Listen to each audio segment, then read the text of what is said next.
questions about that. Yes, ma'am. Doctor, can you tell me why you think a vaporized product like that doesn't have the same success rate as a product like those Quest cigarettes that you were showing us, where you taper down? Are Yeah. The products that you use inside vaporizers sold to taper you down?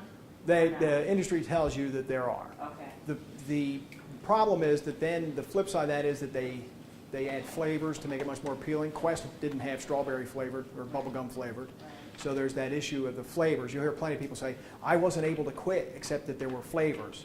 And they're not seeing the mental game they're playing with themselves. First of all, they haven't quit, right? And if it was distasteful, that's part of what drives you to quit. Right. And so the flavor, that's part of it. And the other thing is everything about it is designed to reinforce, remember smoking is an addiction plus a behavior. And so your whole life revolves around this thing. And most smokers, you know, cigarette smokers in particular, they go through this ritual 20 times a day. And everything about it's the same. And when we try to help people quit, for example, we'll give them simple tips like smoke with the opposite hand. And they'll be all freaked out. Anything you can do to break that chain, right? Well, the problem with an electronic cigarette is it so mimics the act of smoking that it's just about a transition to that. And so ultimately, they're not going to give up that piece of it that they would if they were using clearly one of the FDA medications, which might be a pill or a gum or even a plastic tube, but it doesn't have an LED on it. Right. So you're changing the behavior as well as fighting the addiction with those types of medication. So that's part of why it's so perfectly designed to look like a cigarette down to the light on the end of it that people don't get motivated to change behavior. And that's the thing. If you get somebody to actually quit, one of the most common things that will have them fall back to the pattern is that an old habit will haunt them, and then they'll light a cigarette up. Something that they did for years and years and years will pop up. One of my favorite examples is I had a guy who had quit. He had quit for 7 years. He came back to see me because he went to a bachelor party and smoked a cigar, and then he got automatically hooked. Because he wasn't able to practice that behavior very often, because how often does he go to a bachelor party at his age? So he fell into an old pattern because he couldn't practice overcoming the behavior. And so this goes, if you're doing this, you're doing this, you're doing this, most people then fall back to the thing that's easier to smoke, because it's easier to inhale, and fall back to the thing that they did for years and years and years. Thank you. Yes, ma'am? What is the difference between a hookah pen and electronic cigarette? The name. Quite honestly, the name and the design. So everything there is designed to do exactly what that initial model was that I showed you, that little stick-like thing. So hookah pens are basically really pretty electronic cigarettes. They may actually look like a pen.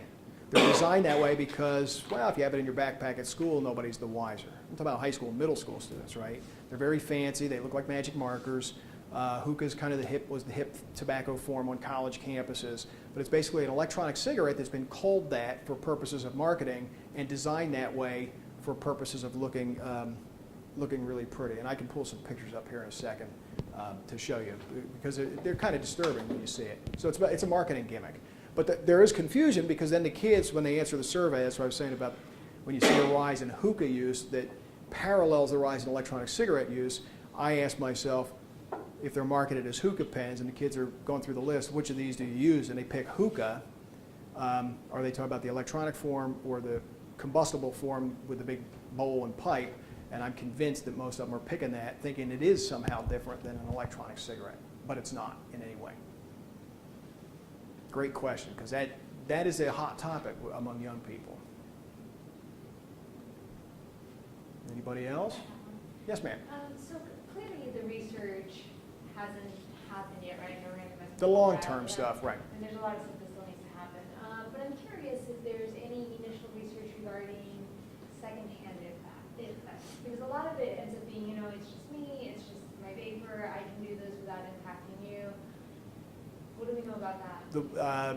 A couple of studies that showed that your exposure to nicotine is the same regardless of the form. So they did blood studies on people who were exposed to both traditional cigarettes and electronic cigarettes, and the blood levels of the nicotine metabolites in the bystanders were identical. About 10% of the levels that you would have if you were the active smoker. So we know that nicotine is being shared. The other thing is there's been this notion of this stuff is heavier. So what probably happens more often is that it settles on other things as opposed to hanging in the air for a long time. So cigarette smoke is probably going to have more of a secondhand, traditional smoke is going to have more of a secondhand impact in that regard where it's going to be inhaled. But we know that third-hand smoke exists in toddlers and pets and those kinds of folks in the environment get affected more because they lick the surfaces. What we expect is going to happen because of some of the aerosolization data is that we're going to see that third-hand vapor is going to be a bigger problem because it's heavy and sticky and it settles on surfaces, and that you're in a restaurant, it's landed on your salt and pepper shaker, and now it's on your hand. So it may be more of that kind of direct contact that we see the impact of it. There has been some studies trying to look at scatter patterns and how are people in the environment affected by that. But again, secondhand smoke data, you're looking at, well, what's the difference in the number of illnesses? You're looking at population type studies, right? So most of the data on secondhand smoke exposure in pediatrics was about how many more illnesses I was seeing in infants and toddlers who were exposed to it at home compared to those who were not. And then years and years and years of study to see that about 10% of lung cancers are related to secondhand smoke exposure. That's very long data. That we're not going to have for a very long time. So we're kind of looking at what we can study quickly, making some kind of educated guesses on that. Like I haven't got anything in the literature that tells me emphysema is going to be equally high with electronic cigarettes, but I'm looking at short-term studies, what we saw with tobacco in the same time frame, and kind of projecting what would that mean long-term. So that's going to be a long time to know. But here's my point about that. With tobacco, we ran a population experiment. We said, here's this thing, we're going to put it in the environment, we're going to expose everybody in the environment to it, and we're going to find out that about 10% of lung cancer deaths are the result of that. If I did that in medicine, if I decided, I'm going to experiment on you guys, I'm going to do this experiment, I'm not going to tell you about it, I'm just going to do it, and I'm going to see what the results are, I'd be sued for malpractice. I could never get an IRB to do that research project, to just expose you to something in public and see what happens. So why are we doing that experiment again with the vapors or the aerosols coming out of these devices? Why is it that we have to expose a population to it, find out what the problem is, and then fight to put the genie back in the bottle 20 years or 30 years from now? How about we do it the opposite way this time? How about this time we don't expose the general public to it, we let these families who think it's a good idea do it, and see what happens to them. And then, if they're safe in 20 or 30 years, maybe we'll invite you out to the party. But let's not do it the opposite way all the time. Because when they ram a medical experiment on a community like that, they call it marketing. They don't have a malpractice insurance. They don't go through an IRB process. They just pay for it, ram it down everybody's throat, and then we see what happens. By the time we start trying to rein that back in, once we prove there's a problem, they're on to the next thing and the next thing. So we're constantly chasing them. Let's not chase them this time. Let's hold them accountable at the beginning. Prove it's safe before we introduce it. Not like introduce it, and if it's unsafe, we'll stop. We need to do it the other way this time. Yes? I'm not entirely sure if you're up to date on what other countries are doing, but I was curious if you were, if the data is similar to what's going on here. It really varies country to country. So a lot of them have banned them outright. England's looking at trying to put the genie back in the bottle and doing sort of what we're doing here.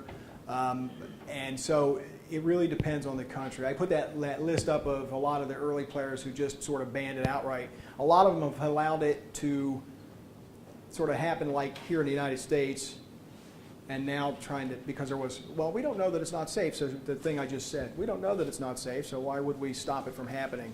And now that they're finding that there's some impact, they're trying to rein it back in. Most of the, like England is a good example of that. Canada hasn't, I should know what Canada's done, but I don't. They're real strict on the sale, internet sales. They're trying to combat that because that's really the only way they're getting into Canada.